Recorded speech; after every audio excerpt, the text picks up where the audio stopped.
DLC, downloadable content. All gamers know it. It's a love-hate relationship with it. Because who knows if the developers are going to make good DLC or really crappy DLC. And also, the other thing is, is the system of our choice going to even get it? And if so, when? Because it seems that Xbox gets it first, but PlayStation 3 gamers, they usually have to wait. How long? Weeks, months, sometimes even a year or so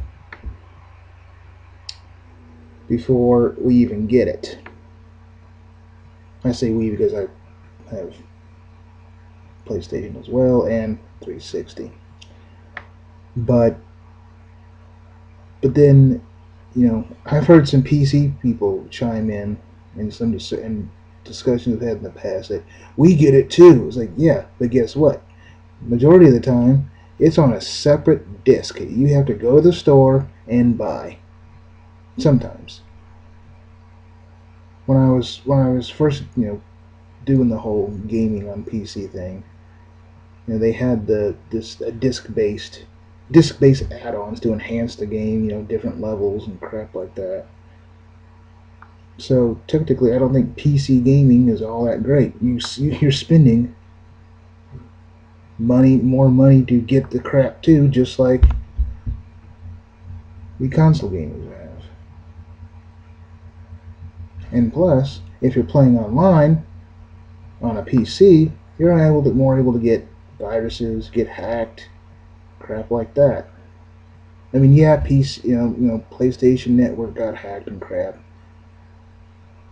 but nobody's information was sold or stolen, which was interesting. And hey, loyal customers, we're sorry. We'll give you just a few months of PlayStation Plus, and you get to choose 2 free games to download. Well, I chose. I think it was 1 or 2. I'm not 100% sure. I think it was 1. Might have been 2. I chose the first Infamous, and what was it? One zombie game, Dead Nation. I hated it. Yes, I hated Dead Nation. I just didn't like it. But Infamous, I liked. It was a good game. Glad to get trophies for it. Speaking of downloading games, sometimes, we download the game and it's just the game itself. Sometimes they're enhanced with the trophy feature, meaning, hey, now we get trophies for just playing the game.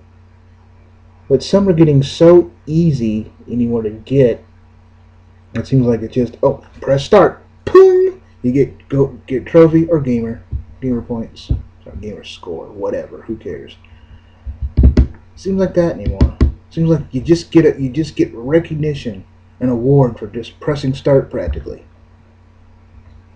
But the games I love, the ones you gotta work for that trophy. I want to work for that trophy. If it takes doing a backflip and shooting the bad guy in the nose to get that hidden trophy, fine, I'll do it. But it seems like sometimes the games that have hidden trophies are just progressing in the levels. Ooh, level 1, you beat it, boom, you unlock a trophy.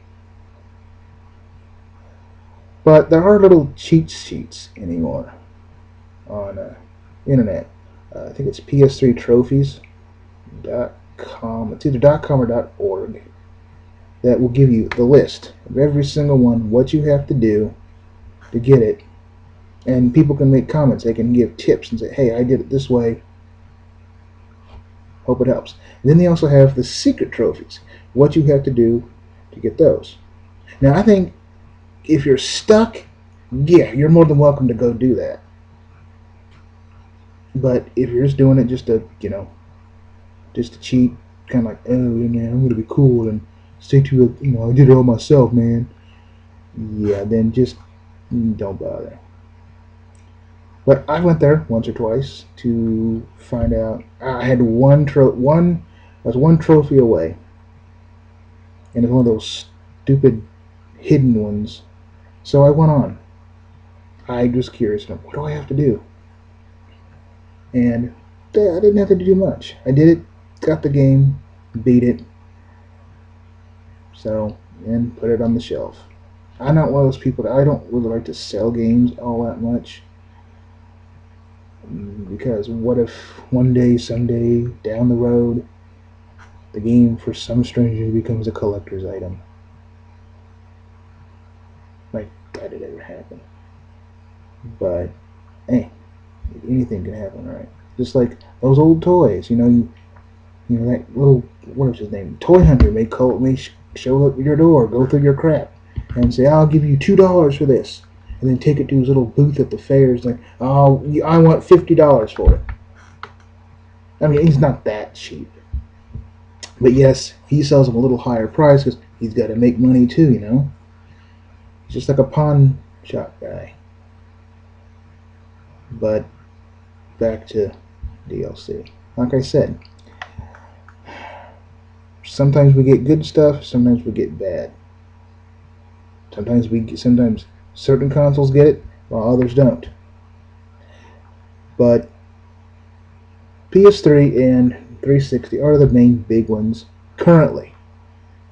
But it seems it's kind of funny that the PlayStation 4 is barely being talked about. Little things are being released from Sony, but yet even after their thing on the internet that they encourage to watch live, even though you can watch it after it's over, the controller looks ugly. I say the controller is butt ugly. I hope that's not. If that's the final thing, whatever. I'll still get one. Still get a console. But there are still rumors flying around. Oh, it's not backwards compatibility. It's going to be download only. It even says that on Wikipedia. Well, you can put anything you want on Wikipedia. But don't believe everything you hear just yet. They said practically said the same crap about the 360 and the PlayStation 3. It's nothing new. They pretty much said the same stuff about the current consoles we have today. That you can't play your original games on a blah blah blah blah blah. It's like, yeah, the original PlayStation 3 is backwards compatible, but not the slim one. Well, I wouldn't call it's not that slim. The slim PlayStation 2 is slim. I have one of those. But it seems that, even noticed that with PlayStation 1, as it was ending its life, they'd always change it up a little. They changed it up quite a bit. They created the thin one. It was more cartoony looking, in my opinion. Then they brought a little, give you a little accessory that it was a screen. Yeah, then they give you a little travel screen so you can play on the go. Really, play on the go? I think that's how they advertise it. Play on the go. You don't have a TV, play on the go. Yeah, but where are you gonna plug it in at? I mean, I think I saw a commercial for it where this kid was playing it in a car, or a caption for it, or whatever. And then I think that was the last, accessory it got, where it looked like the lid, but it was a little attachable screen. Not very big though, but man, it's all good. Never went with the original. I never went with the PS1 Slim. It's like, why bother?